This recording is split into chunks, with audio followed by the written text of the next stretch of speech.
বিসমিল্লাহির রহমানির রহিম। জাবালে নূর চ্যানেলের পক্ষ থেকে স্বাগতম। আসসালামু আলাইকুম। সম্মানিত দিনদার ভাই বোন বন্ধুরা, শত্রু দমনের আরও একটি আমল নিয়ে হাজির হয়েছি। এই আমলটি করলে শত্রু চিরতরে তাবাহ, বরবাদ ও ধ্বংস হয়ে যাবে। এটি খুবই মুকদ্দাস একটি আমল।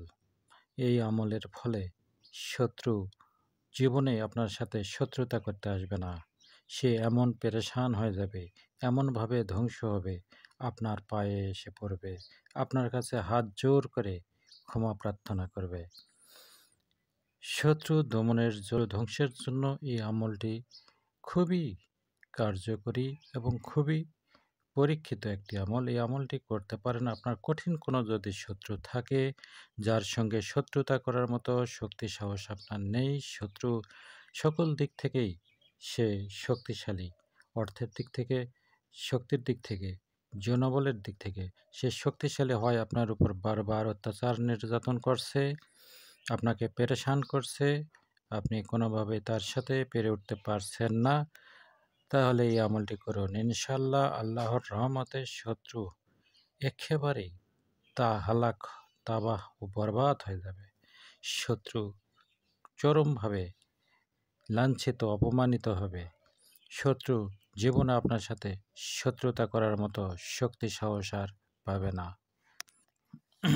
তবে অন্যায়ভাবে অসৎ উদ্দেশ্যে সামান্য ঝগড়া বিবাদে সন্দেহমূলক হিংসামূলক এই আমলটি করবেন না। করলে নিজেরই ক্ষতি হতে পারে বা এর প্রভাব আপনার উপরই এসে পড়তে পারে। কাজেই এই আমল করার আগে অবশ্যই সাবধানতা অবলম্বন করতে হবে।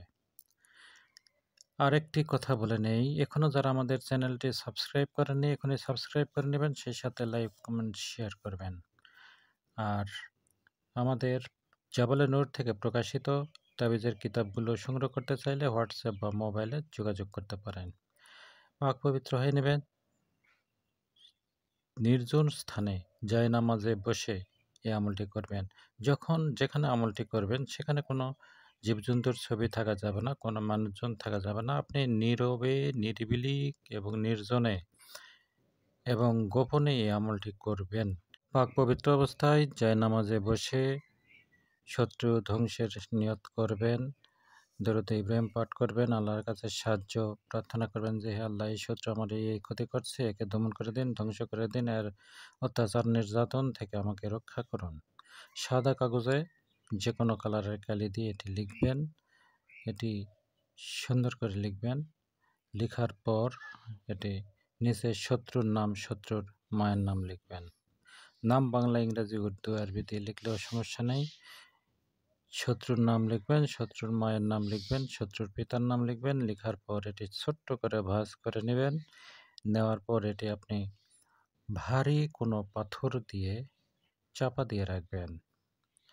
ভারী পাথর দিয়ে এটি, অর্থাৎ ভারী পাথরের নিচে এটি রেখে দিবেন। ইনশাল্লাহ তখন থেকে শত্রু হালাক ও বরবাদ ও ধ্বংস হতে শুরু করবে। জাবালে নূর থেকে প্রকাশিত শত্রু ধ্বংসের ভয়ঙ্কর আমল প্রথম খণ্ড, দ্বিতীয় খণ্ড সহ শত্রু ধ্বংসের বইগুলো সংগ্রহ করতে চাইলে আমাদের সাথে হোয়াটসঅ্যাপ বা মোবাইলে যোগাযোগ করে বইগুলি সংগ্রহ করতে পারেন। ভারী পাথরের চাপা দেওয়ার পর কী করবেন, এটি কোনো নির্জন স্থানে, যেখান থেকে কেউ এটি বের করবে না, এমন নির্জন স্থানে এটি ভারী পাথর দিয়ে চাপা দিয়ে রাখবেন। ভারী বলতে কত ভারী?